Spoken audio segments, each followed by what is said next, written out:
Halo teman-teman, selamat pagi. Pada video kali ini saya akan menjelaskan cara membaca laporan keuangan, tapi perlu diperhatikan karena saya bukan merupakan ahli ekonomi, jadi mungkin tidak 100% benar, tapi ini berdasarkan pengalaman saya belajar secara otodidak.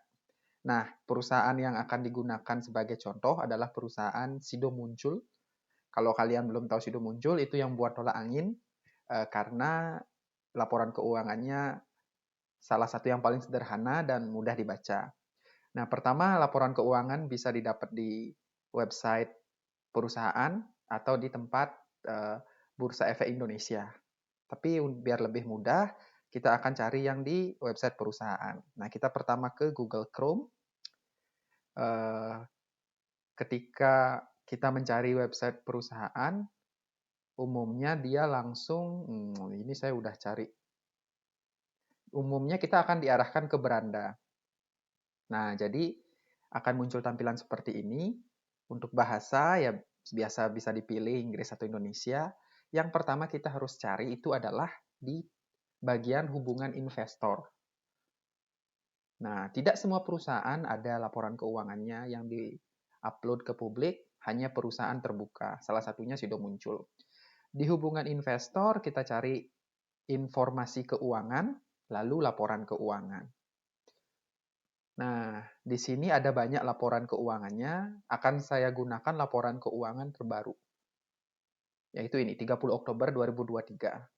Hari ini 10 Februari 2024, tapi Sido Muncul belum mengeluarkan laporan full year 2023. Jadi kita unduh ini. Kita download, karena saya sudah ngedownload, akan langsung saya buka. Nah, inilah laporan keuangan Sido Muncul. Kayak gini. Ya, walaupun 91 halaman, tapi nggak semuanya akan kita baca.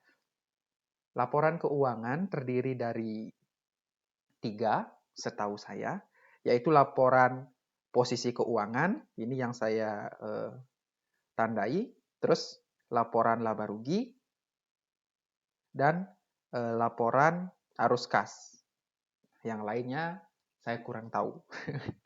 Pada kesempatan kali ini saya akan coba menjelaskan hanya laporan posisi keuangan. Oke. Nah, laporan posisi keuangan itu terdiri dari dari 3, sorry.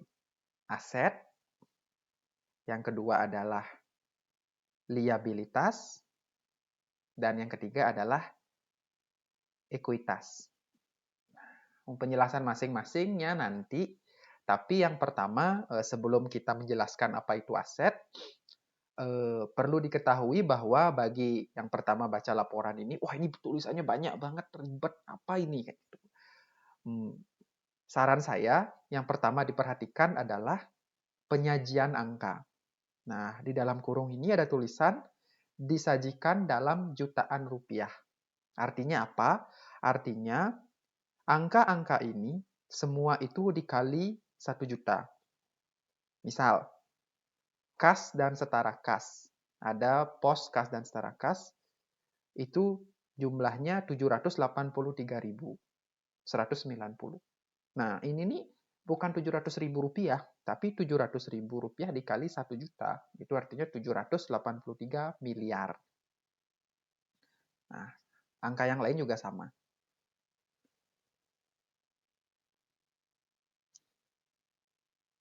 Nah, lalu pembacaannya sama untuk semua angka, kecuali dinyatakan lain. Nah, misalnya nanti ada sebuah bagian dinyatakan bahwa dinyatakan dalam rupiah penuh, artinya nggak usah dikali 1 juta.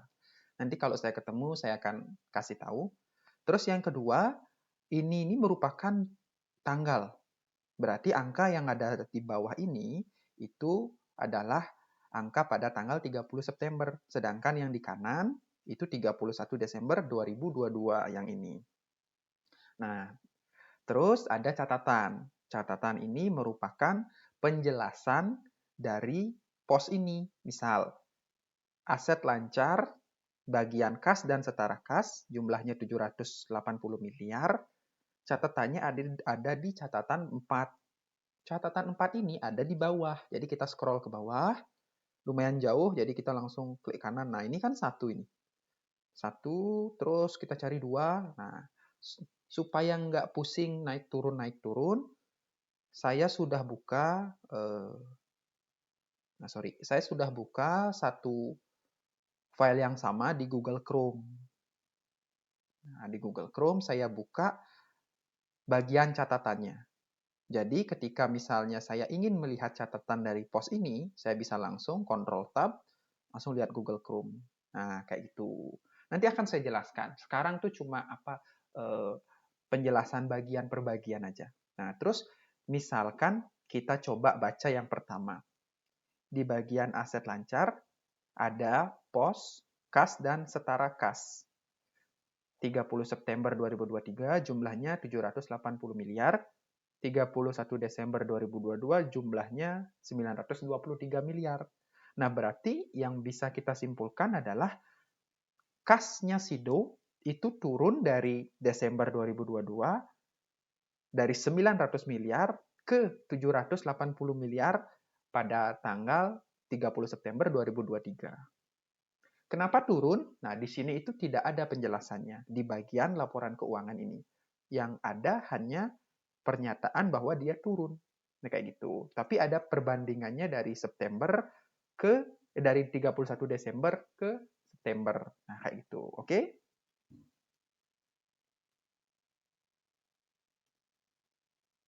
Nah, ini kan ada banyak pos. Artinya apa? Saran saya, jika ada hal yang tidak kita mengerti, kita tinggal cari di Google. Saya sendiri pun tidak mengerti semua ini. Tapi satu hal yang saya pahami adalah pemahaman aset. Yang coba saya mengerti adalah pemahaman aset. Nah, saya belum melihat definisi yang resmi, tapi saya nganggap aset itu adalah hal atau sesuatu yang dimiliki atau diklaim oleh perusahaan. Kayak itu. Jadi perusahaannya punya aset itu secara apa ya? Secara tidak langsung itu menjadi kepemilikan perusahaan. Tuh. Nah, akan saya jelaskan apa yang saya maksud. Misalnya kas dan setara kas. Ini kan kas, berarti uang kan. Uangnya ya uang perusahaan, kayak gitu. Jumlahnya 783 miliar. Kalau kalian bingung, kas dan kenapa sih ada setara kas? Kenapa nggak kas aja? Nah, kita coba lihat di catatan nomor 4. Di catatan nomor 4, kas dan setara kas itu dibagi menjadi beberapa. Pertama kas, saya akan besarkan, zoom. Nah, pertama kas, totalnya 900 juta. Terus yang kedua bank, ya ini rekening. Rekening dari perusahaan Sido muncul ada di banyak bank, ini kalian bisa lihat. Terus yang selanjutnya adalah deposito berjangka. Artinya yang tadi mungkin ini maksudnya yang bank ini ya rekening doang, di tabungan doang, nggak dalam deposito. Tapi yang ini adalah jumlah uang dalam deposito, kayak gitu. Nah, di sini juga ada penjelasan tingkat bunganya. Kalau depositonya dalam rupiah segini, dalam naira Nigeria sekian persen, kayak gitu. Terus ya udah berarti kita udah mengerti kebetulan karena ada di catatannya. Oh ini beda. Kebetulan karena ada di catatannya, jadi kita tahu bahwa kas dan setara kas itu ada di kas, uang cash, bank, rekening, dan deposito berjangka. Oke, jadi kita tahu, oh Sido muncul punya 780 miliar cash. Terus piutang usaha. Nah, menurut saya sih piutang ini hal yang umum ya diketahui semua orang. Tapi kalau ada yang belum tahu, piutang itu adalah jumlah uang yang belum dibayarkan kepada kita. Misal saya jualan bakso, terus ada salah satu tetangga yang ngutang ke saya 10.000. Nah, berarti saya punya piutang 10.000 gitu. Di sini piutangnya dibagi antara pihak ketiga dan pihak berelasi. Nah, untuk pihak berelasi, ini sebenarnya ada definisinya, tapi saya nggak terlalu mau menjelaskan itu karena saya sendiri juga nggak 100% paham, tapi yang pengen saya kasih tahu di sini, semakin banyak piutang, itu artinya bisa jadi perusahaan itu nggak bisa narik uangnya, nggak bisa nagih uangnya itu kayak gitu. Kalau tiap tahun piutangnya nambah terus, bisa jadi hal itu. Tapi kita lihat di sini piutangnya agak turun, berarti Sido muncul setidaknya bisa nagih haknya dia ke pihak yang dihutangi, ke customer-nya kayak gitu. Coba kita lihat ini ada di catatan 5, piutang usaha. Nah, ini ada di pihak ketiga, terus ada jumlahnya, pihak berelasi, nah jumlahnya sekian. Di sini cuma dijelaskan jenis piutangnya dalam mata uang. Terus, nah di sini nih kayak piutang tidak dikenakan bunga. Jadi Sido muncul nih nggak mengenakan bunga kepada customer, anggap aja customer ya, customer yang belum bayar kayak gitu. Tapi ada jangka waktunya. Ini juga ada yang jatuh tempo. Kalau kalian tertarik, kalian bisa baca ini. Tapi kalau dari saya sih, selama saya tahu hal tadi, piutangnya itu nggak nambah terus-terusan, berarti oke, dia punya piutang segini. Tuh. Terus piutang lain-lain ini apa? Nah, kalau kalian punya banyak waktu, kalian bisa baca semua catatannya, tapi menurut saya karena jumlahnya nggak terlalu signifikan, cuma 1 miliar gitu. Ya udah dibandingkan maksudnya total aset lancarnya yang 1 triliun, kita skip aja gitu. Kita skip aja, tapi ya lihat sebentar deh nggak apa-apa. Nah, ternyata mungkin karyawannya yang punya utang atau dan lain-lain lah di sini. Sekilas ya. Terus persediaan. Nah, ini kayaknya lumayan menjelaskan kata-katanya. Karena Sido muncul itu jualan jamu, mungkin ya bahan baku jamunya, bahan baku plastiknya, segala macam, itu jumlahnya 400 miliar. Terus selanjutnya pajak bayar di muka, uang muka, aset lancar lainnya. Ya, kalian bisa lihat di catatan kalau kalian pengen tahu. Nah, ini persediaan apa ya? Kita coba. Nah, bahan baku, barang dalam proses seperti yang saya bilang tadi. Nah, ini uang muka dan lain-lain. Saya juga kurang 100% paham maksudnya apa. Aset lancar lainnya, nah ini sewa, kepemilikan kendaraan, dan lain-lain. Kalian bisa tinggal Google aja kalau penasaran maksudnya apa, tapi kalau saya pribadi, karena nggak terlalu signifikan, untuk saat ini di penjelasan video ini, saya belum mencari tahu sebelumnya. Oke, jadi total aset lancarnya itu hampir 1,9 triliun lah. Terus bedanya aset lancar dan aset tidak lancar apa? Nah, yang saya tahu aset lancar itu adalah aset yang bisa diubah ke bentuk uang dalam kurun waktu 1 tahun gitu. Cepat pokoknya. Agak liquid dia kayak gitu. Kalau aset tidak lancar itu nggak liquid. Misalnya yang paling sederhana deh. Aset tetap 1,5 triliun. Catatan 10. Aset tetap ini kayak bangunan, tanah, mesin, semua yang dimiliki perusahaan. Kita lihat aset tetap nih, tanah, bangunan, mesin, peralatan, kendaraan, inventaris. Nah, itu. Jadi ya wajar sih aset tidak lancarnya paling besar dari 1,8 aset tidak lancar, 1,5 triliunnya itu aset tetap kayak itu. Nah, terus saya akan jelaskan ini goodwill. Walaupun jumlahnya nggak terlalu signifikan, tapi sepertinya goodwill ini akan muncul di banyak laporan keuangan. Dan kebetulan saya tahu, makanya saya jelaskan. Nah, jadi goodwill ini contohnya kayak gini. Misal, Sido muncul itu saya. Saya mau beli perusahaan bakso gitu. Aset perusahaan bakso itu 2 juta rupiah. Tapi saya nggak mungkin bisa beli bakso itu, perusahaan bakso itu 2 juta. Kenapa nggak mungkin? Coba aja bayangin. Kalau saya punya perusahaan, asetnya 2 juta, kalau ada orang lain yang mau beli 2 juta, mana saya kasih? Orang asetnya 2 juta udah bisa ngasilin, pasti saya minta harga lebih mahal dong. Nah, anggaplah kita ulang lagi, saya Sido muncul. Saya mau beli perusahaan bakso. Perusahaan bakso ini punya aset 2 juta. Kalau saya mau beli, anggaplah setelah diskusi, perusahaan baksonya baru dilepas dengan harga 4 juta. Walaupun lebih mahal, saya berpikir, oh kalau saya beli perusahaan baksonya 4 juta, asetnya 2 juta, kan ada 2 juta yang saya bayar lebih dari aset. Nah, kelebihan bayar ini disebut goodwill. Kita lihat ulang, goodwill jumlahnya 91 miliar. Artinya, Sido Muncul sempat beli suatu perusahaan tertentu di waktu yang sebelumnya. Nah, kelebihan yang dia bayar dari nilai aset perusahaan itu adalah 91 miliar. Kalau kita lihat di catatan 12, ini Berlico kayaknya ya.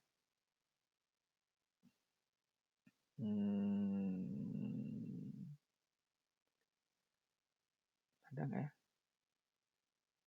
Sepertinya nggak dijelaskan. Jadi, atau saya yang kurang melihat ini. Oh ini ya. Selisih antara harga pembelian yang dibayarkan terkait akuisisi Berlico dengan aset dan di liabilitas yang teridentifikasi. Nah, Berlico ini merupakan perusahaan farmasi yang sekarang jadi anak perusahaannya Sido Muncul. Tuh.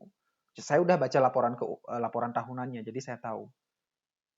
Oke, nah itu goodwill. Nah, jadi setelah dijumlahkan aset lancar dan aset tidak lancar, totalnya itu 3,7 triliun. Nah, dari segi aset itu berarti secara nggak langsung Sido Muncul punya 3,7 triliun. Punya, berhak atas uang itu. Itu yang saya pahami. Terus selanjutnya kita ke liabilitas. Oh ya, sorry. Kita lihat asetnya tumbuh nggak? Ternyata dari 31 Desember ke 31 Desember 2022 ke 30 September 2023, asetnya justru berkurang. Berkurang sekitar 300 miliar. Nah, kayaknya sebagian besar berkurang dari kas dan setara kasnya deh, kayak gitu. Untuk alasannya sebenarnya ditulis di laporan arus kas, tapi karena kita nggak bahas laporan arus kas, anggap aja kita nggak tahu. Nah, selanjutnya adalah liabilitas dan ekuitas. Liabilitas itu saya anggapnya kewajiban. Kewajiban yang harus dipenuhi perusahaan. Atau mungkin bahasa gampangnya itu hutang lah. Yang harus dibayar perusahaan. Gitu. Walaupun bisa jadi dia berbunga atau nggak berbunga. Nah, itu liabilitas, ada jangka pendek, ada juga jangka panjang. Jangka pendek artinya kewajiban perusahaan yang harus dipenuhi dalam waktu 1 tahun. Kurang dari 1 tahun. Kayaknya gitu ya. Tolong koreksi kalau penjelasan saya ada yang salah. Jangka panjang ya di atas 1 tahun. Gitu. Nah, utang usaha. Kalau tadi piutang usaha, kalau sekarang utang usaha. Ingat, liabilitas itu kewajiban yang harus dipenuhi perusahaan. Artinya, perusahaan masih ngutang berapa ini? 147 miliar kepada pihak ketiga dan pihak berelasi. Kayak gitu. Terus ada utang lain-lain, artinya perusahaannya ngutang. Kita lihat di catatan 13. Ini yang penting dilihat di bagian liabilitas adalah apakah utang ini berbunga atau tidak.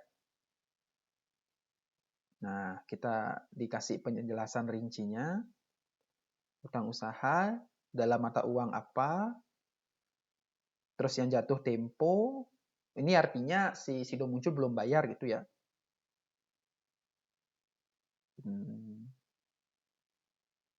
Utang usaha ini nggak dijamin dan nggak kena bunga. Kayak gitu. Jadi secara umum ini nggak ada bunganya.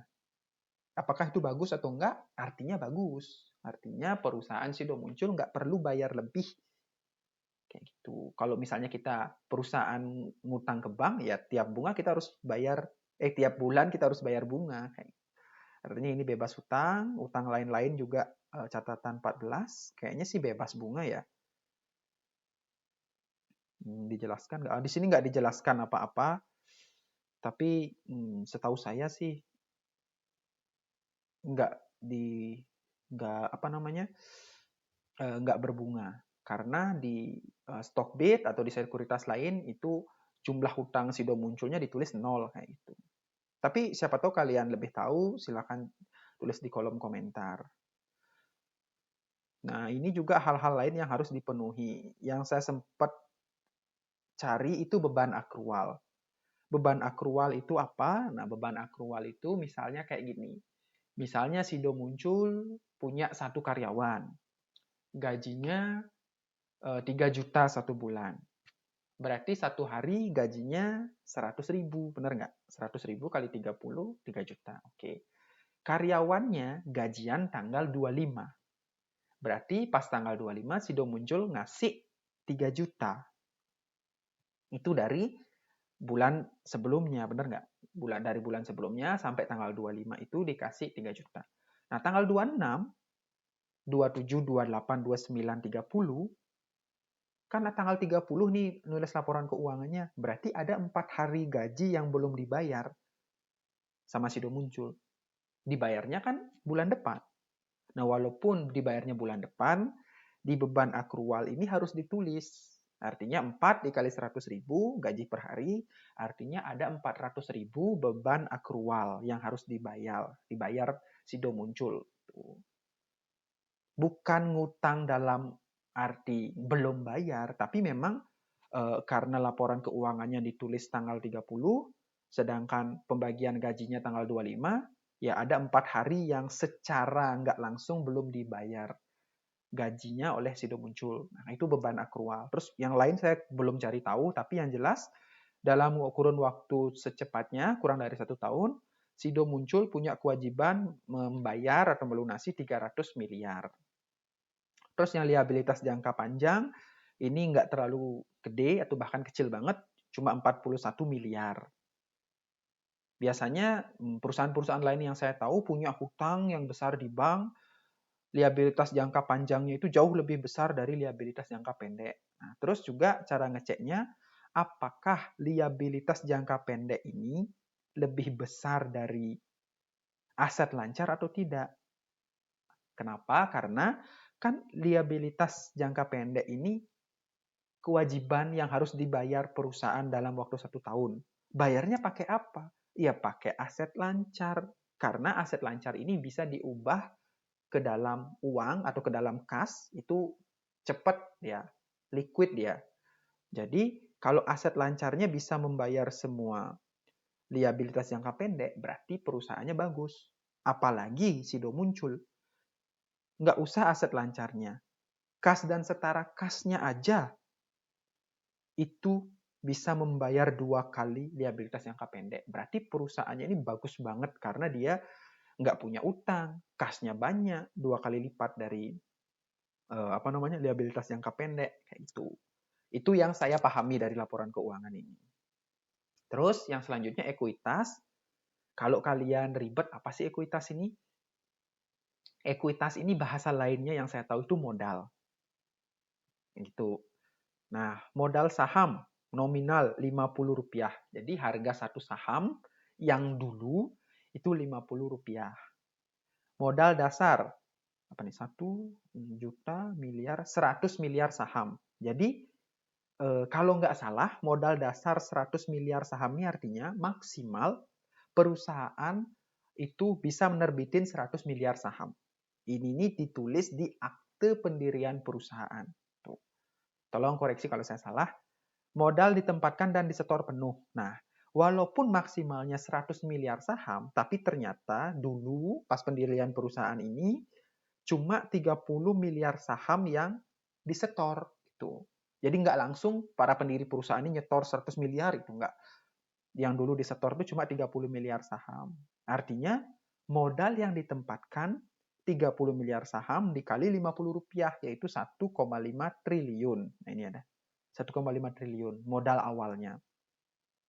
Terus tambahan modal disetor, ini berarti para pendiri atau apa kayak namanya manajemen itu, dia nambahin lagi modal. Udah 1,5 triliun lagi ditambahin sebesar 650 miliar.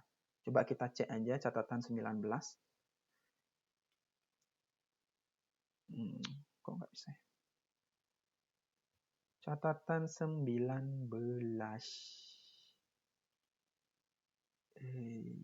Mana itu?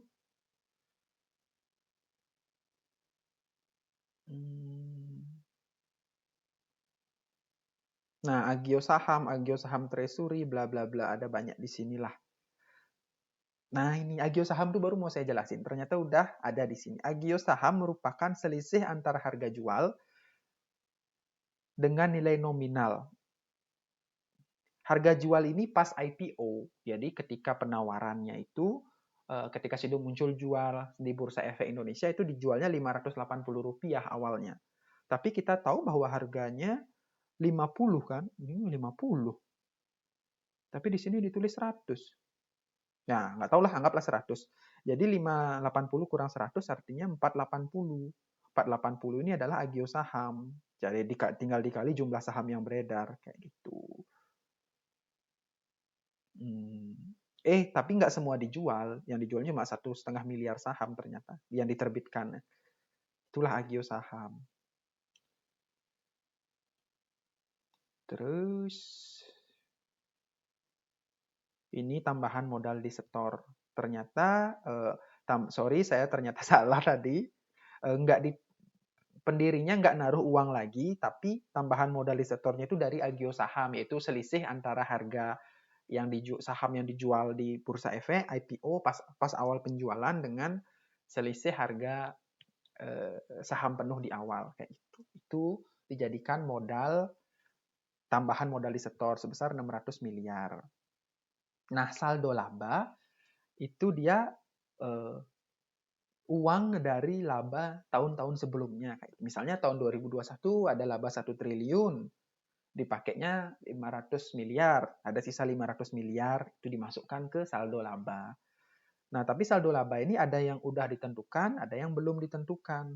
Saya kurang tahu sih yang udah ditentukannya, setahu saya cuma dividen, selain itu nggak tahu untuk apa. Yang belum ditentukan ya nganggur aja uangnya 900 miliar gitu, belum ditentukan untuk ngapain, mau dibuat apa. Ketika di total itu sekitar 3,4 triliun ekuitasnya atau modalnya.